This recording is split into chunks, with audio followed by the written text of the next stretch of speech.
Hi everybody, welcome back to my channel. My name is Andy. I usually talk about sex education on this channel, so subscribe, why not? Stick around, you'll learn something, it'll be great. But today I'm going to talk about something that isn't talked about a lot at all, and that is the clitoris. So the clitoris tends to get ignored. It's not an essential part to reproduction. It doesn't really help in any way, certainly not from a actual reproductive perspective anyway. And although most people know about it, they don't really know what it does or why it's there. So this week is International Clitoris Awareness Week. These things really do come up.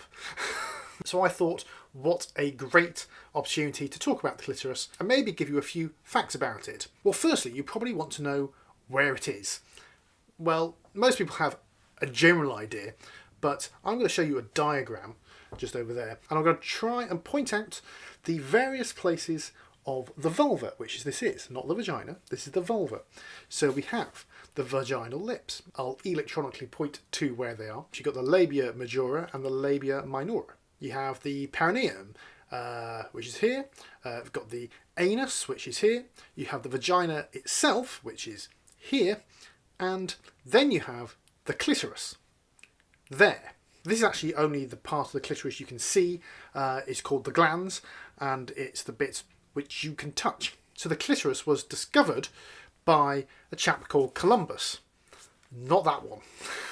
This chap was called Reinaldus Columbus. He was an Italian professor, and he discovered it in 1559. But much like Christopher Columbus sailing from Spain all the way across to the Caribbean to discover the Americas, the people who were already in the Americas knew about it anyway. I mean, people knew about it beforehand, but he was the first person to actually write about it in a book. We knew about it for quite a lot longer before that. The clitoris itself is between 4 and 8 inches in length. It surrounds the vaginal canal, kind of wraps around it, and can be stimulated and gets engorged when it is stimulated. And when that happens, it can tighten the vaginal canal and the vaginal opening. It truly is like the female penis, because not least because it came from the same part of the embryo that a penis would for somebody who was assigned male at birth, but it also hardens when sexually stimulated, and that can take between 10 and 20 minutes. Now, you could argue, of course, that for men it takes slightly shorter, but that's something to be aware of, I suppose. It's a really useful piece of information. The clitoris has one purpose that we know of, and that is pleasure. The single purpose of it is pleasure. 75% of women need direct stimulation of their clitoris in order to orgasm, and it is twice as sensitive as the penis. It has twice as many nerve endings and potentially could have twice the pleasure. A really useful piece of kit, I think. There's loads of variation in appearance, not only from what you can see, but from the rest of it as well. You know, it could be wider, thinner, longer, shorter. There aren't any two which are the same, and all of them are normal. One thing that you might want, though, if you're going to touch the clitoris, is some lubrication.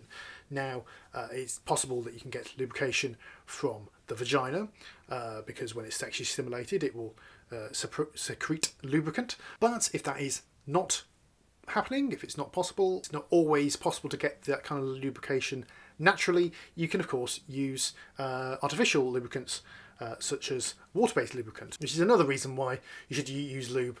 I love lube. Go and get yourself some lube if you are sexually active at all. It will definitely help. And just to round off, and I think actually most importantly, if you think that you're not stimulating the clitoris in the right way, then just ask your partner. They're quite likely to know, or you can experiment. Communication is one of the biggest problems when you are enjoying yourself with your partner, so don't be afraid to ask. But also, if you are the person with the clitoris, don't be afraid to tell your sexual partner what to do. You know your body best when all said and done. Perhaps you've got some clitoris facts of your own, why not? Leave them in the comments and we can share in the knowledge. I hope you enjoyed the video. If you did, give it a thumbs up. You can do that just down below. I make videos every single week, so subscribe so you don't miss a thing, and click the bell so that you are notified when I release my next video. Thanks for watching, and hopefully I'll see you next time. Bye-bye.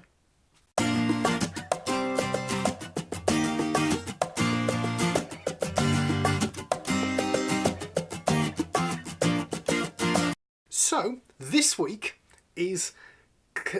what is it?